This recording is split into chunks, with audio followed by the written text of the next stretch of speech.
Welcome to Art Marketing Monday, part of Art School Live. On Mondays, we do art marketing. I'm Eric Rhodes, publisher of Fine Art Connoisseur Plein Air magazine and multiple newsletters, events, conventions, etc.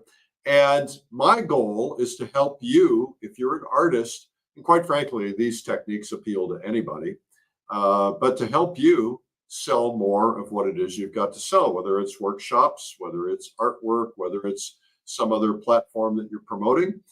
That's the goal here in Art Marketing Mondays. I am so glad to be back. I took last week off to work at my Adirondack retreat, so I'll tell you more about that later, but it was really terrific.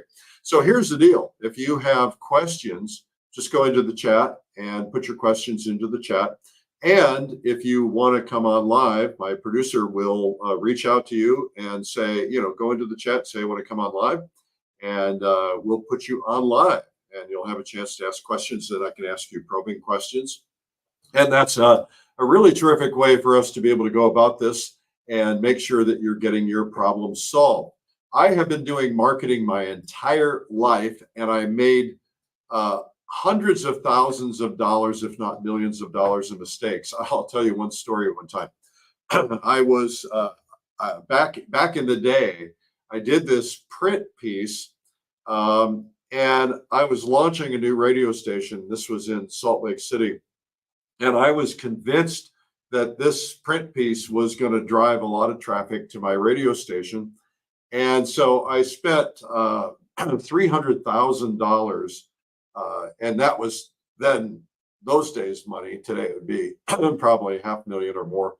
And I spent $300,000 to get this direct mail piece into the hand of every resident in Salt Lake City at the time. And it worked tremendously. We drove tremendous amounts of traffic to the radio station. Then they didn't like what they heard and they left. And so it didn't help. It didn't help my ratings. All it did is help people realize my product wasn't ready. It was a really great lesson, and a great lesson for all of you too, because if your product isn't ready and you drive people to your product, you're going to have a problem. Now, for those of you who are artists or photographers, you've got to make sure your product is ready.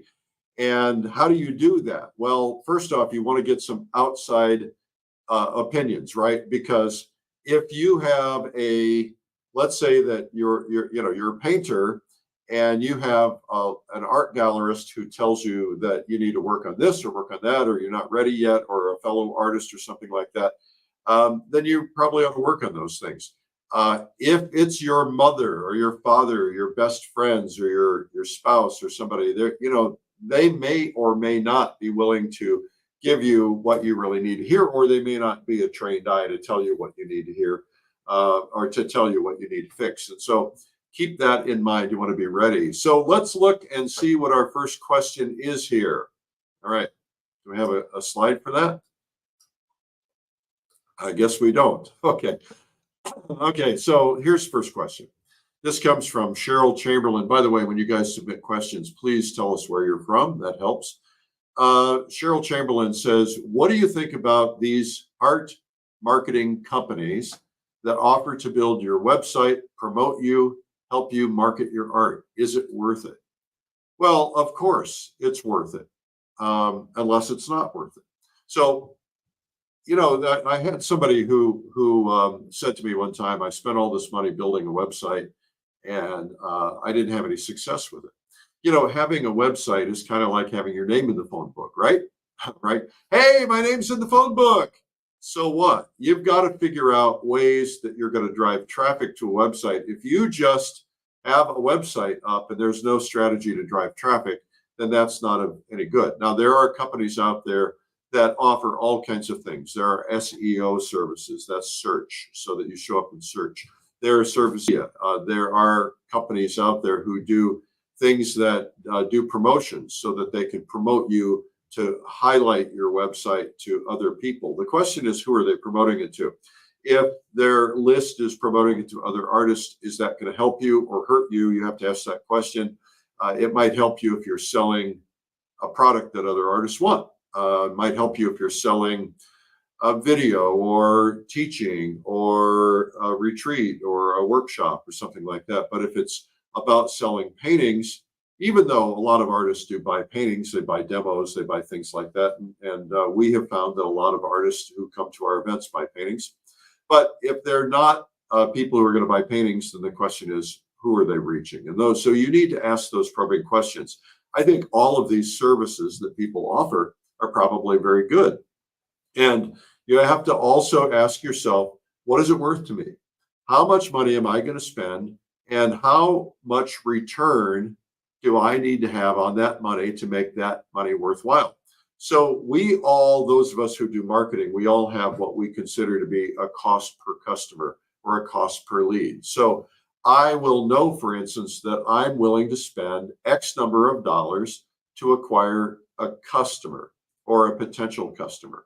So if that cost is a reasonable cost, and if you can convert those people, but the problem is you don't know. So I would start out in any situation by getting references. There's a ton of companies out there that do a lot of great work, but you need to talk to people who are very similar to you, people who are in the same situation that you're in. Of course, a major artist with a big name who's already selling a lot of artwork, who, they're beating their chest, this artist is on our platform.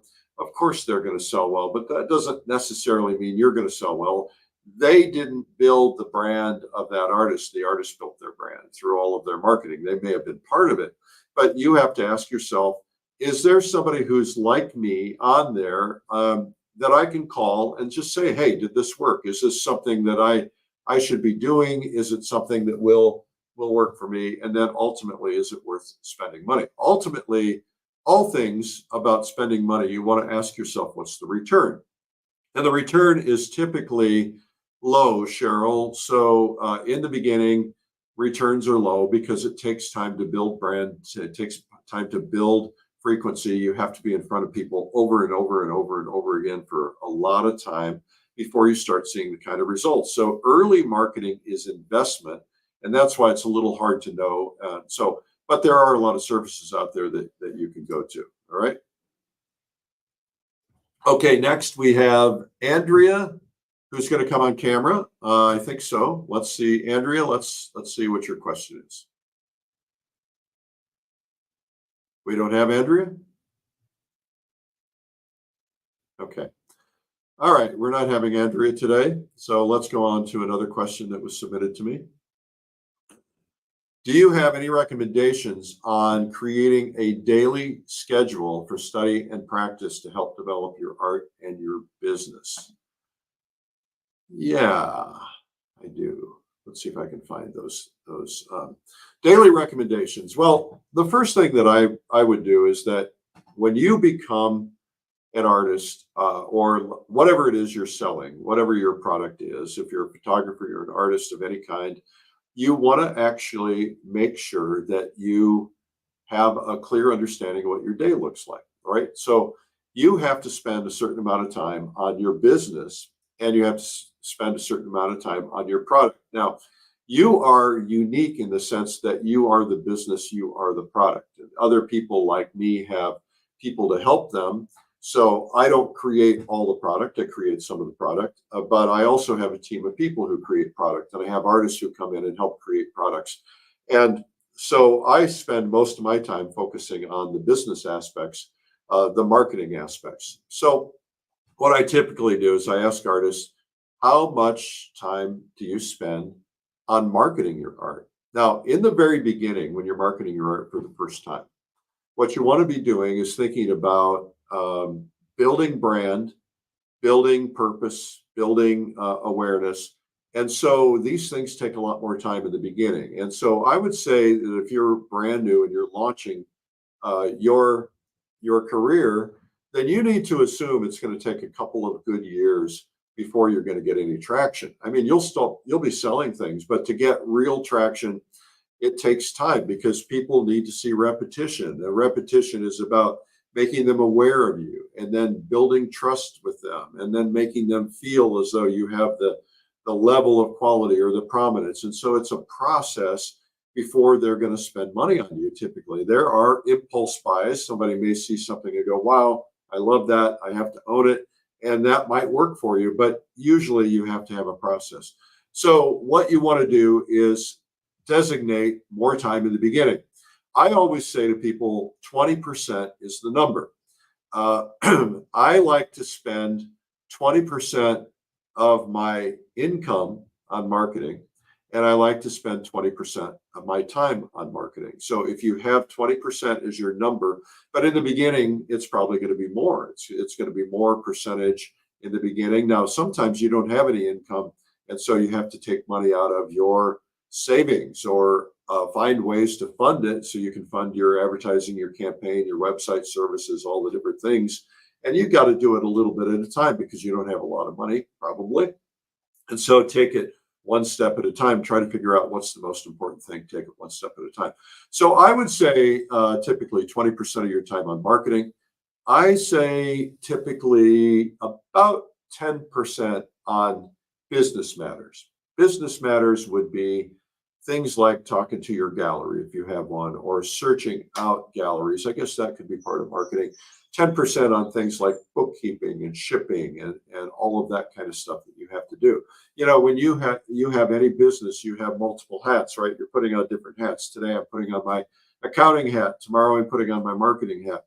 And you have to take calls when they come in. You have to deal with things as they happen. You know, if you're in the middle of painting and you get a call from a gallery that wants to take you, well, you've got to have a talk with them. So you're going to have to interrupt your painting time.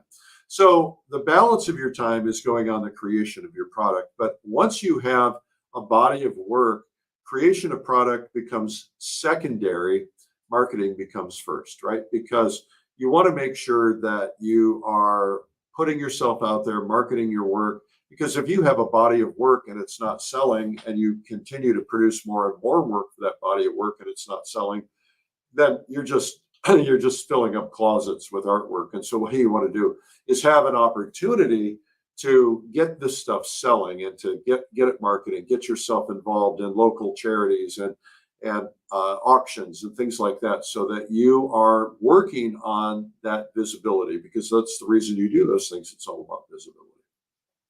Okay, let's see. Do we have another question here? Let's see what comes up next. What are some of the creative ways that artists can build and engage their audience? Okay, so that's from Sarah Morgan. Sarah, they're two different things. Building audience and engaging audience are two separate things. Building audience, I think it's best to own your own media. And what do I mean by that? Well, when you have your own media, you can talk to people as much as you want. So let's talk about how to get your own media. What is your own media? Now, I have newsletters. I have Fine Art Today, Plein Air Today, American Watercolor, Realism Today, Pastel Today, etc. Inside Art. All of those are my own media.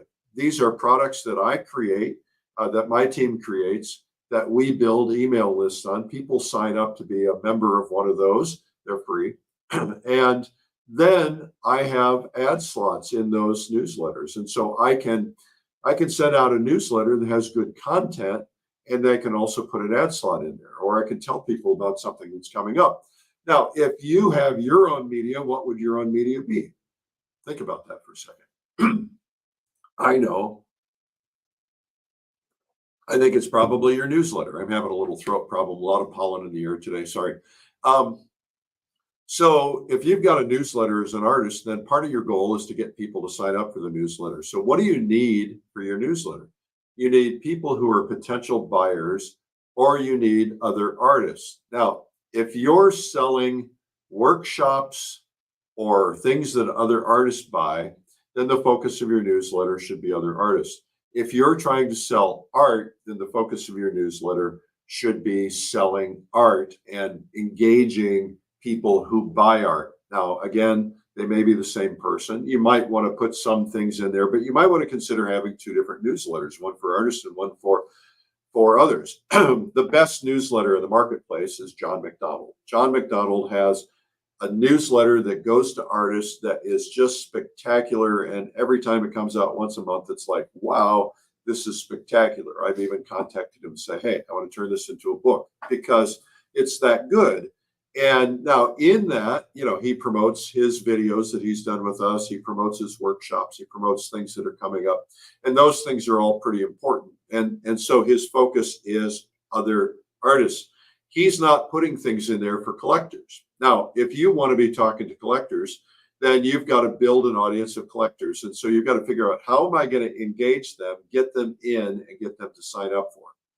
So, because once you've got their email, then you can send them as much email as you want. Now, you have to be careful about following spam laws and make sure that you do it legally. And you can't, if somebody opts out, you can't keep sending to them. There's things like that you've got to be careful about, and things that you need to study and learn if you don't know those things. But if you do that, then it's going to be very beneficial, because you have now an opportunity to talk to them. Now, most artists do one newsletter a month. Some do one newsletter every other week. Some do it, every week. I think as many excuses, positive excuses, as you can provide to people to get in front of people, I think that's a good thing. So it depends on the audience again and what they're going to want. Some people don't want too much, and some other people will want only once a month or whatever.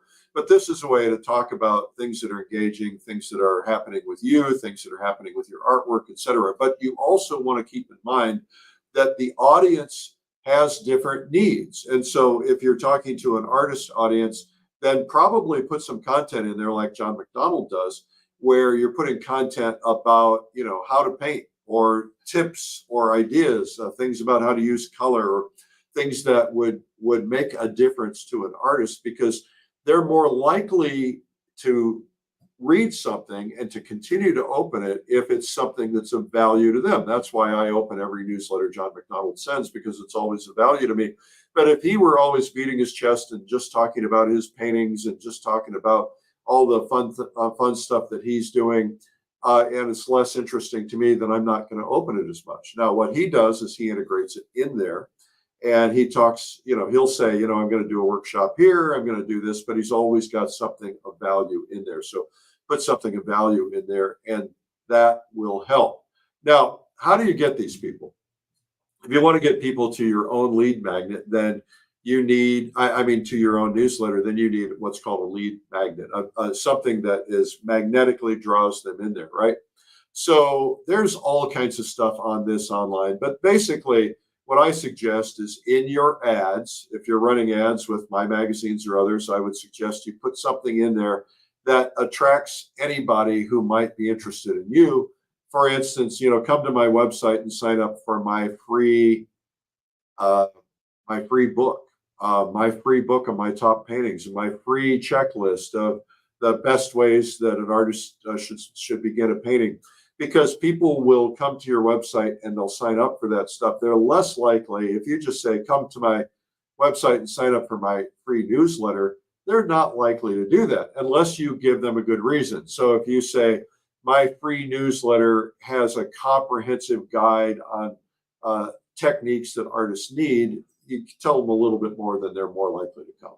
So Sarah, you talked about that. Now, the other thing was engagement. Engagement really is, how do you interact with other people? And that would be your target audience, your collector, your artist, or whomever. Engagement really is about asking questions, engaging people on social media. You can ask questions. People have said to me that, whenever you ask a question in Instagram or Facebook or something, you have a very high likelihood of engaging people. And your engagement scores go up. And when your engagement scores go up, all social media have engagement scores. So if people are interacting with you and you're interacting back with them, your engagement scores go up. And then they will push you out to more people because they like engagement. But whatever you do, do not say, please leave a comment. Don't goad them into, please comment, please say something, because the Facebook algorithm looks for that, the Instagram algorithm looks for that, and they penalize you when you say that. So don't say that. Okay, what do we have here in terms of next question? All right. How important is storytelling in art marketing, and how can artists effectively tell their story? Well, storytelling is And, if you think about some of the oldest books available, like the Bible, for instance, the Bible is filled with stories, and the stories are much easier to pass on because stories are memorable, right? So storytelling is very important in art marketing. It's important in everything that you do. So let's think about the stories that you want to tell. First off, there's what's called an origin story. Your origin story is telling your story. You want to look for something that is engaging to people, something that kind of helps people understand. Let me give you an example. My origin story is that I couldn't draw, I couldn't paint. I wanted to, but I knew I couldn't draw a stick figure. And so I went to a class. It was a horrible experience. The guy told me I had no talent. He wanted me to express myself with just, colors and things, and it wasn't working out that well for me. So I gave up. And then I tried again later, and I had a little more engaging someone who got me involved. Another part of my origin story is my wife got pregnant with triplets. She kicked me out of the house. Because of the smell of the paint, not because of me. And I had to go outside to paint, and that's how I began Plein Air Magazine. That led me to Plein Air Magazine, that kind of a thing. So you want to figure out, what is your story? What's memorable about you? What are the struggles that you went through? What are the things that you really overcame? Because what people love is when there's a story of what you overcame. And so let's look for an opportunity to tell a story about what you overcame. And then that should be on your website. That should be when you're doing a public speaking engagement. You should be telling your story over and over again. You can't tell it too many times.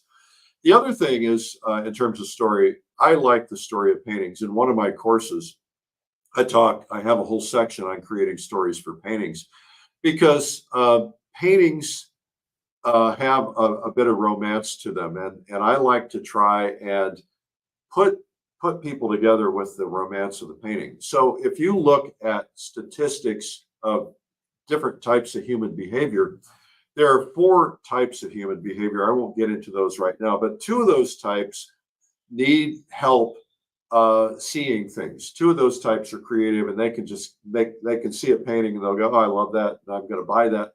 But somebody else who is of a different type, they tend to be the type of people who are very exact, who need to be having good reasons to buy something.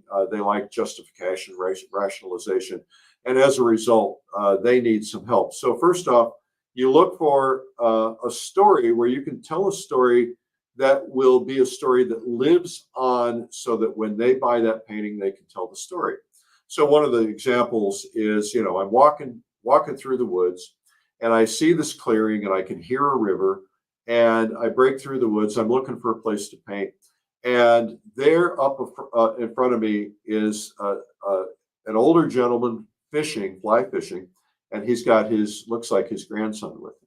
And so he's teaching him how to fly fish, and he's holding the rod. And so I quickly set up my easel, and I did a painting of that, and I painted them in, and I got some photographs so I could finish it.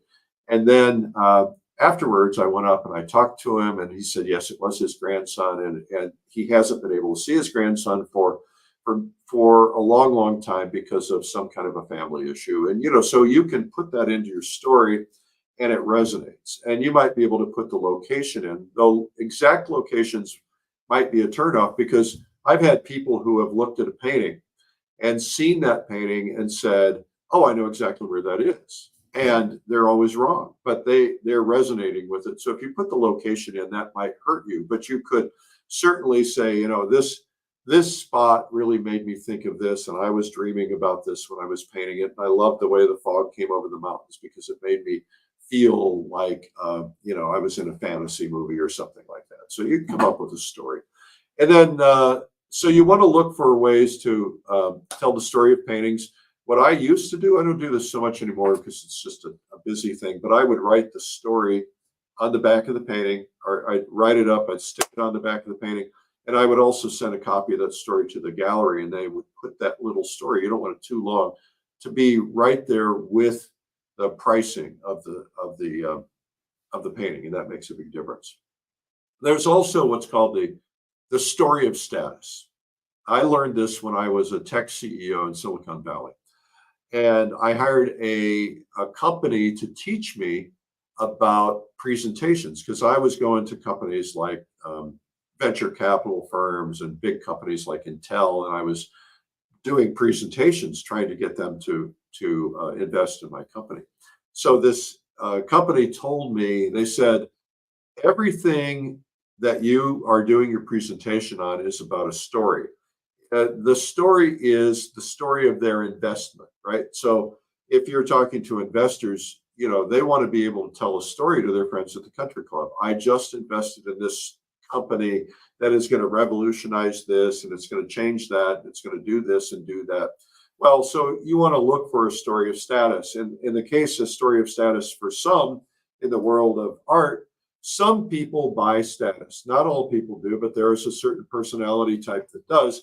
I went into an art collector's home one time, and he walked me through his house, through his collection. And he said, "Oh, this one here was by Jasper Johns." He said, "I paid $1 million for this painting." He said, it's worth $50 million. You know, that was his story of status. Can you look for a story of status? You know, for instance, I was coaching one of my gallery owners the other day about this, and you have a big painting, and maybe that painting is $50,000, and then you have some smaller paintings next to it that are $10,000. Well, you get that law of contrast, but then the story for somebody who buys a $10,000 painting is, hey, this artist is really, you know, is really going places, and this artist is selling for as high as $50,000. Now, some people would never do that. I would never do that, but some people would. And so you want to look for an opportunity to give a status story, if that's the case. All right, I think we have somebody actually on now. Neil McMillan, why don't you come on? Hey, All Neil. right. Thank you. Glad to be here. Thanks for having me on here. Where are you, Neil? I'm in Conway, South Carolina. Oh, nice. Nice. Okay, tell me what your issue is. The first question I wanted to ask you, you said that selling paintings isn't the definition of making it. And so I wanted. Oh, he went away. Okay, let's get him back. He dropped off. Selling paintings is not the definition of making it. Okay, let me address that. Oh, maybe he's coming back in right now. Let's see if we can get it back. You know, when you're marketing your art, it's not always about selling something initially. It's about selling something eventually. And because there's a lot of what I call legwork up front that has to build for you to be able to sell. Now, typically, if a new car came out, let's just say that I decided to come out with an Eric car, and I'm promoting the Eric car. Well, you don't know anything about me. Maybe you know about me, but you know, now I've got to build credibility. I've got to make people want my car. I've got to give them all the benefits to my car, etc. And as a result, a lot of what marketing is about is building up your brand, your reputation. Sometimes it's about getting people to your website so you can talk to them more frequently by getting them on your email list. And so that's what I meant by that. I hope Neil comes back, but if he doesn't, that's kind of what he was talking about. But I'll dig into that more when he comes back. Next, we have Jada. Is Hello. it Jada? Jada. Jada. Yeah. Jada. Hi. Oh, Jada. I had a wonderful time in the Adirondacks. Just wanted to tell you. But no, I really have a serious question, which is that I built my gallery and commission career, you know, anywhere from about 1,000 to 10,000, maybe even sometimes a bit more in some corporate things. And I stopped for 10 years, and now I'm coming back. And I'm going, what do I do with pricing? Because I'm not in any gallery at the moment. And do I try to go in the same level that I left on, or do I pricing question? Pricing questions are always big questions, Jada. Yeah. By the way, it was fun meeting you in the Adirondacks and hearing your story. I won't tell it now, but Yeah. It was pretty cool. You know, I think that the problem that you face of getting your prices up to where they were is that you built a reputation for your artwork and for your brand. And how long ago was that? It's about 10 years, and maybe a little bit more, but around 10 years. And Okay. I think if I go in low, all my previous people who own the painting still, if they see my work, it's not like I'm $1 million, but there's a difference between $500 and $5,000, and so. Well, I think that's a very good observation, and I want to address that because I think that, you don't want to ever go backwards. The challenge that you might have, I think you've got to keep your prices within the range that they were in before, or higher, just for the benefit of your other collectors. So I think that's something I had to consider when I was going to tell you the rest of this story. But the problem we have is there's a thing called attrition. And if let's say that you own an art gallery and you lose roughly 10% of your audience every year. And so 10% of your audience, I'm hearing some weird sounds. Okay, so I'll take you off for a minute. 10% of your audience is going to drop out because they got sick, they died, they retired, they don't have room for more art, they lost interest in art, whatever the case may be. And so I tell people, artists and galleries, that you need to assume 10% of your list disappears every year. And so you have to replace that 10% every year by getting new people into your list all the time. In a bad economy like 2008, and maybe even like what's going on right now, there's a higher percentage of attrition. So in 2008, a lot of the art galleries lost 60 or 80% of their customers. And so, and if they were not constantly bringing new customers in, they ended up going out of business. And so you're in a situation where you've been out of sight, out of mind for 10 years. So the starting point for you is you need to make a big deal about coming back. You need to make a big deal about, I took a 10-year break to raise my kids or help my family member deal with this health issue or whatever the excuse was. But now I'm back and I've spent the last 10 years kind of getting myself to the next level and trying to figure out what's next. Because you first off want to start out with the people who know you and love you, people who supported you, came to you in the past, and that would probably make some sense. Let's get back here. Does that resonate with you? Yeah, I mean, I know I'm setting myself up for a lot of work. I have to redo, get a whole better web page, but it's just, I'm painting in the places you said, I'm become a storage for paintings. Well, we all have that. If I could point you in other parts of my studio here, you would see storage of paintings here too. Yeah. I just had an art dealer come in on Saturday and he took 16 paintings. So that helps. Now he has to sell them. So I think that what you want to do is start actively rebuilding your list. And the first thing is to start with the people that you know and engage them. And I would send, depending on the size of your list, I would send each one of them a private customized email that just says, hey, here's where I've been. And I just want to give you an update on me. And if you're interested in following, here's a link to join my email list, because you really shouldn't spam those people. You've got to get them to re-opt in according to the law.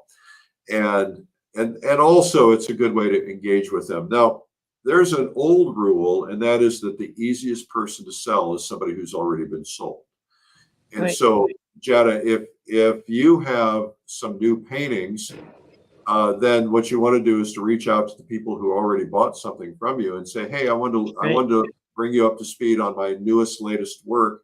They may or may not have known you dropped off the face of the earth. You could just say, hey, here's what I've been working on lately. Here's what I'm really proud of. Here's what I've been doing. And that would be a good thing. And then start building your list again through some of the means discussed earlier, through whether it's through your advertising or through your social media. I know you're on Artwork Archive, and so there's some things you can do there. Yeah. And as a result, and then you just need to get active and stay active, and don't drop out anymore. Okay, I'll try. But Now, I'm glad you reminded me about the list. I forgot. That's actually the first place. And my list goes back to people who only had real addresses, no email. So I'm going to have to get the cards out too for some of those people. Well, let's talk about that because I think that's really important, Jada. Email is a tricky animal, and there's all these email laws. We have a lot of people on. We have 175,000 people on our email list. I think it's something like that. And the problem is that if somebody decides one day to drop off of a list, let's give an example. Let's say that you were on my list and you got tired of me sending you stuff, and so you opted out of my list, but you had also signed up to come to one of my events. Right. You would actually not get the email for that event because, or if you trigger a spam thing, and then all of a sudden the email providers are going to just lock us out. And so it's difficult to be able to reach out to people. And there's a big trend right now, even in online marketers, to go back to mail, not to avoid email, but to make sure that you have a way to, it's called taking people from offline to online to offline. So the idea is you have addresses of people. So you can send out a postcard that says, hey, I'm back. Here's where I've been the last 10 years to hear the whole story. Right. Go to this website address and, maybe give them an incentive to go there for some reason, a free ebook or something.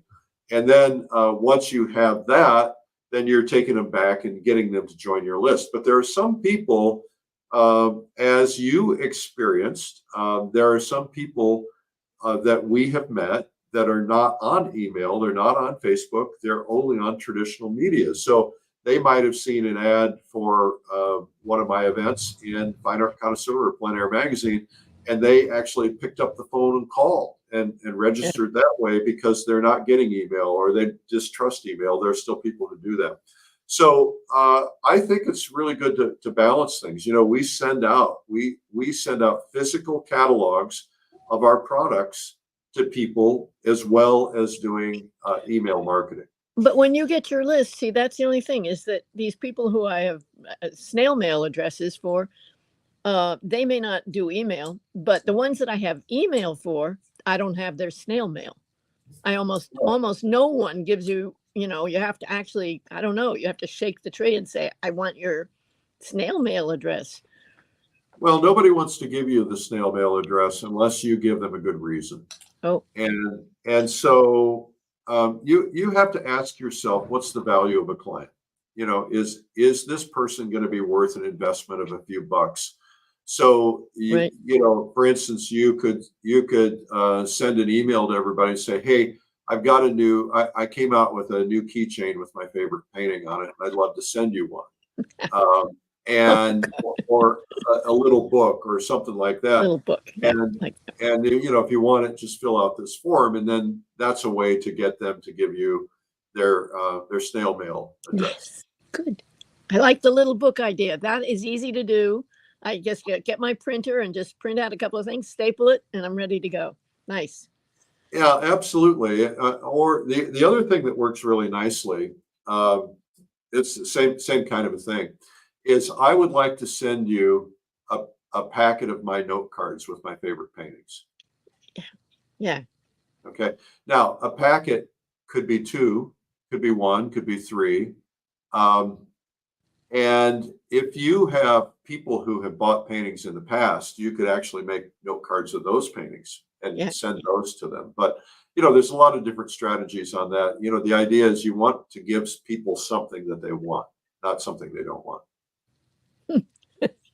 Okay. That's always the trick. Thank you very much, Eric, for everything. You're great. Yeah, it was a pleasure. Did you enjoy going to the Adirondacks? I had a wonderful time. It is a little out of I tend to be a coastal, that's why I wanted to go to Acadia, because I wanted to do the coastal thing with you. So the next time you have an East Coast coastal, you'll see me there, but little too much mountains, not so much,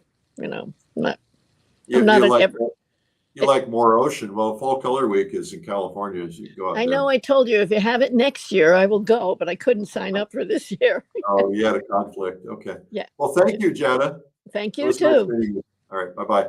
Next, now we have Neil McMillan back. Neil, I'm sorry you got cut off. Let's try this again. What was your question? Hey, Eric, thank you.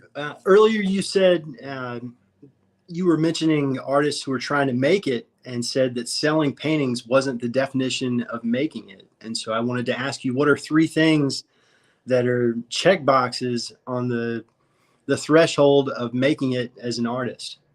That's one of the questions. Okay, well, hold on to the other ones. So I don't know if I have 3 things for you, Neil, but making it. So how do you define success? Let me ask you that question. That's a good question. Right. Right. So if I ask that question to 10 different people, I'm going to get 10 different answers. Right. So for some people, success is defined as having $1 billion and a Gulfstream jet and having 5 homes in different places. To other people, success is defined as my family continues to visit me every week, and they like to hang out with me because they like me. You know, success is different for every person, and success as an artist is defined differently for other people. So I had at Fall Color Week, I usually offer some free consulting.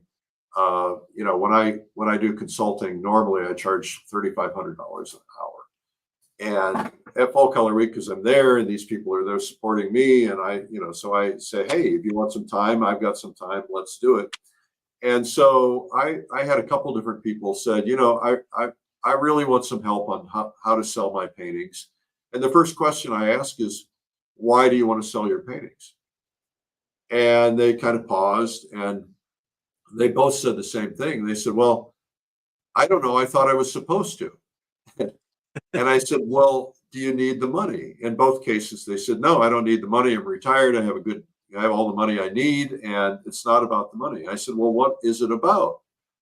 And both of them kind of came up with the same thing. Well, it's about recognition. It's about being known. It's about being invited to the right things, And so I said, well, if that's the case, then you don't need to sell your paintings. You just need to market yourself, or you need to market. You can give paintings away to charities or something for recognition. You need to determine what kind of recognition you need. So do you get the point on that?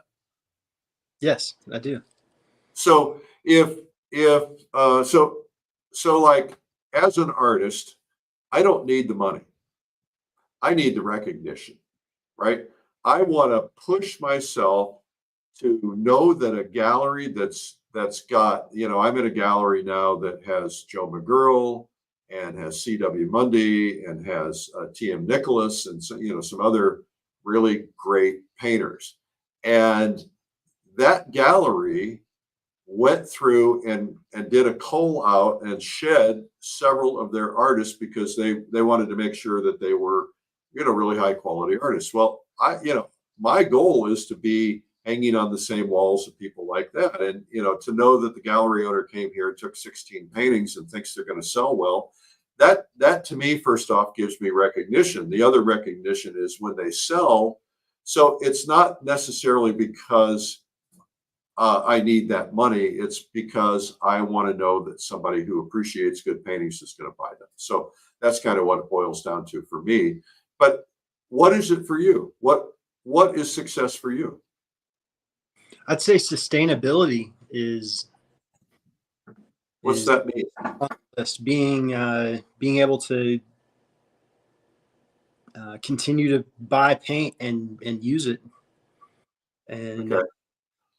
Well, there's a lot of ways you can continue to buy paint. Being able to support the endeavor to begin with, to have it be self-sustaining as an enterprise. That's one.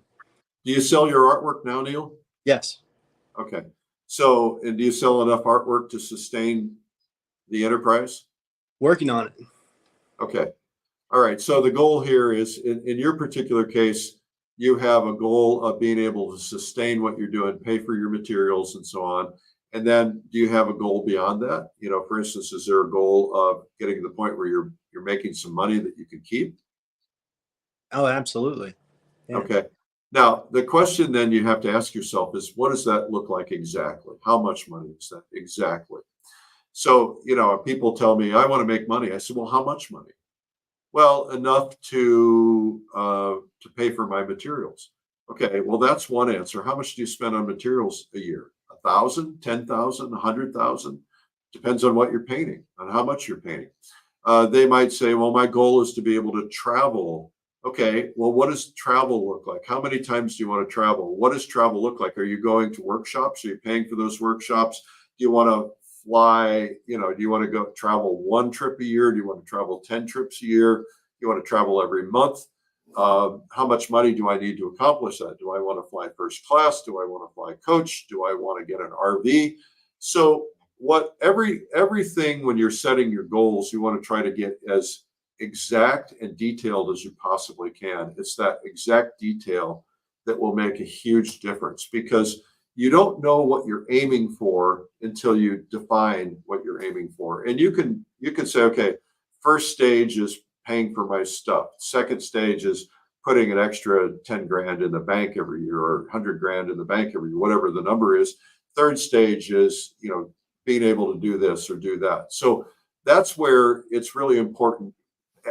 Every marketing professional out there will tell you that everybody puts tactic ahead of goal.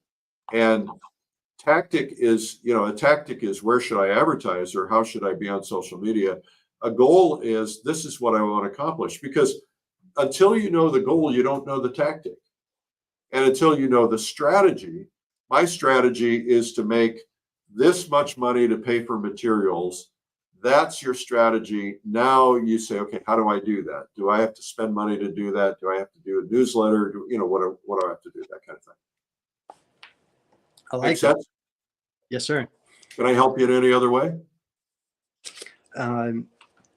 I noticed that you have a number of marketing education DVDs. If one was going to watch them, should they be watched in reverse order, or start with number one and continue through? Or what's the best curriculum that you recommend? Well, those videos that I did, and they're not just DVDs, they're available on streaming now too at painttube.tv. I recorded those live at the Plein Air Convention over many years. You'll notice I'm much younger and fatter in those videos.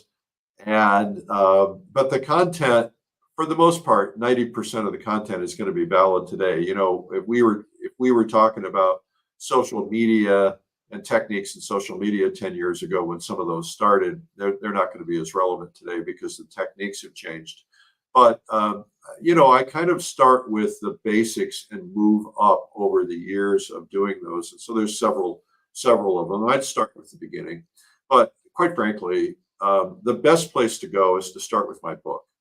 My book, costs you $25 on Amazon or something like that, and it gives you the core basics that you need to start with. And I'd start there. Don't spend $100 on a video. The video will be well worth it. Spend $25 on the book, or even if you want to start for free, go to artmarketing.com, and there's a bunch of articles I've posted there. And so just kind of dip a foot in the water, try a couple of things, but most importantly is set some goals. All right, Neil? Yes, sir. Thank you. All right. Let's see here. We're almost out of time. I don't know if we have somebody else that's coming back on. I guess no. Okay, so I have another question here. Here's a question from Margie in Brush Creek, Tennessee. She said, I have oils, pastels, watercolors, and acrylic. Is it okay to put them all in one place to sell? I think that's a really great observation, and something that is worth talking about. I had a client call me one time, and she said, I bought some advertising and it's not working. And she said, why is it? And I said, well, let's go to your website. Where are you pointing people? I said, what are you selling? And what are you pointing people to? She said, I'm selling customized portraits. I said, great, let's go to your website. We go to her website. I cannot find a customized portrait there. but I was seeing landscapes, I was seeing still life, I was seeing a lot of different things, but it didn't ring true for me. It didn't, it was not in context because the ad said custom portraits. I said, well, how do I find a custom portrait? She says, well, you go to this button, you pull that drop down, then you go to portraits, and then you pull that down, then you go to custom portraits. I said, nobody's going to do that. If you're selling custom portraits, give them a website. Maybe it's a customized website. Give them a website that's got customized portraits. That's the first thing you see.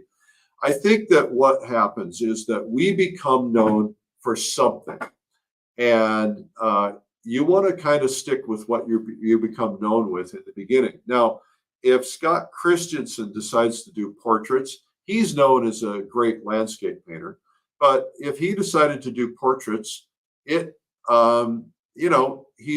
well known, and he probably would do okay with that. But people are going to mostly want those landscape paintings because that's who he is. I have a friend who's a famous still life painter, and he wants to do portraits, but he's afraid if he does portraits instead of still life, he'll never make a living. And so I think it's, we get boxed into certain things, but you kind of want to become known as one thing. And I think, I do oils, watercolor, gouache, acrylic gouache, pastels, acrylic. I do it all. But I do pretty much the same things. I do landscape painting. So I think it's okay to have landscape paintings and have all the mediums. A lot of people aren't going to be able to tell the difference. Most people buying paintings don't know the difference between some of the different mediums. If it's a great painting, I think that's less of an issue.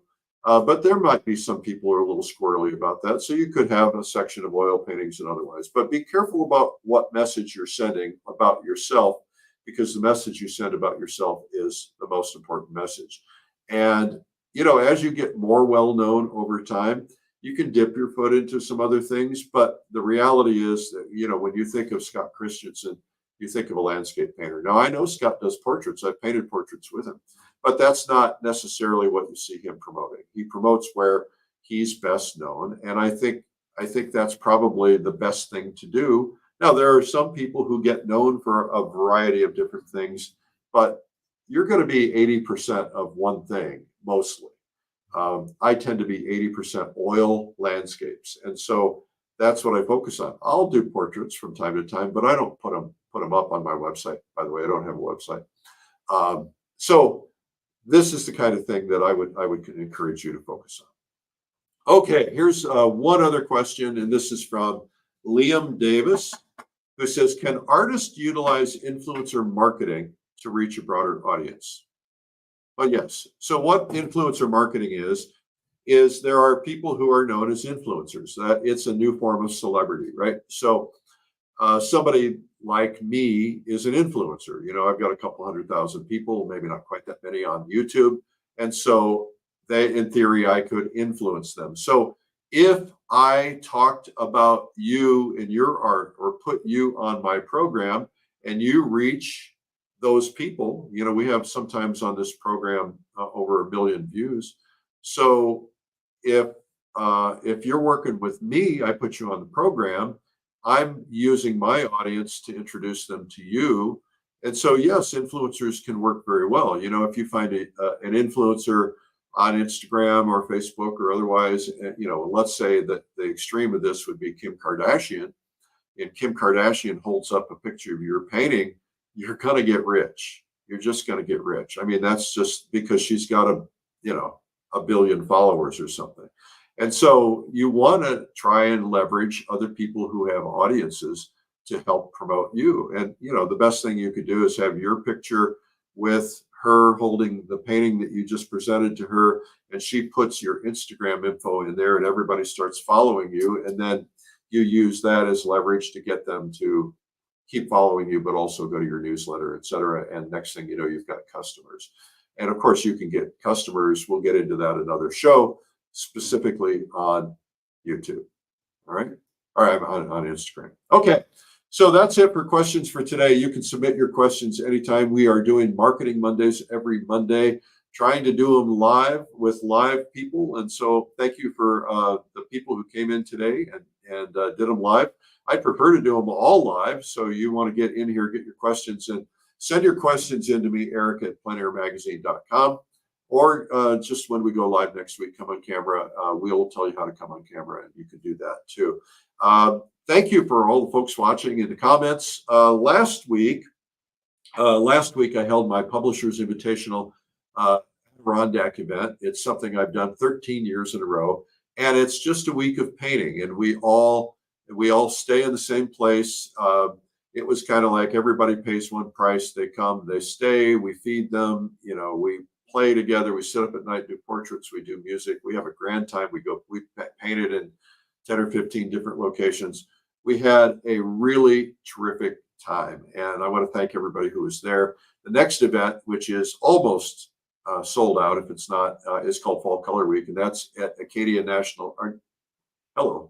It's at Asilomar, which is in Pacific Grove and Monterey, in that area, Carmel, and that's my next retreat. And then there's next spring. There's always next spring. So that's coming up. We also have coming up the next event that we have coming up is Pastel Live. Pastel Live is an online program. We'll get thousands of people attending. We have instructors from all over the world teaching pastel, and it's a great way if you want to learn pastel. We have an essentials day for beginners, and pretty much everybody attends that too. And it's a cool thing to have and to attend. We have Pastel Live. Then we have Realism Live, which is about realistic paintings and different forms of that landscape, still life, portraits, etc. Then we have Watercolor Live in January. Then we have a new one coming up in March, which is Acrylic Live. And we have a webinar tomorrow with 𝗔𝗿𝗁𝗃. I'm going to interview 𝗔𝗿𝗁𝗃 for a 1-hour conversation. She's hot. Everybody is talking about 𝗔𝗿𝗁𝗃 these days, and so we're going to learn about painting from her. We're going to learn a little bit more. We're going to discuss her motivations, her inspirations, her passions, her techniques, all of that kind of stuff. So that's going to be tomorrow, and you can sign up for that somewhere. Not sure how, but we'll put a link if we can into the comments, so you can sign up for that. And thank you to the Dreamliners who are always here. Thanks, Dreamliners. If you want to be a member of the Dreamliners, just go to Facebook, and it's Dreamline Artists. I have nothing to do with that, but it's a group that came together because of this program when we started way back when COVID was going on. Thank you guys for being here. And remember, marketing is the fuel you need if you want to build a career. Marketing is what it takes. And you don't have to be bad. You don't have to be evil. You don't have to be salesish. All you have to do is raise your hand and say, hey, I'm here. Come look at me. Come look at what I've got, and let me show you. And that's really what it's all about. So don't look at marketing as something that is manipulative or evil. There are people who do that, but that's not the right way to do it. The right way to do it is to tell your story, find ways to pull people in, let them know about you, and to be there all the time. Be frequently, constantly there, because it takes time for them to get to know you. I'm Eric Rhodes. Thanks for tuning in. Make sure you follow and subscribe on this broadcast. Thanks. Bye-bye.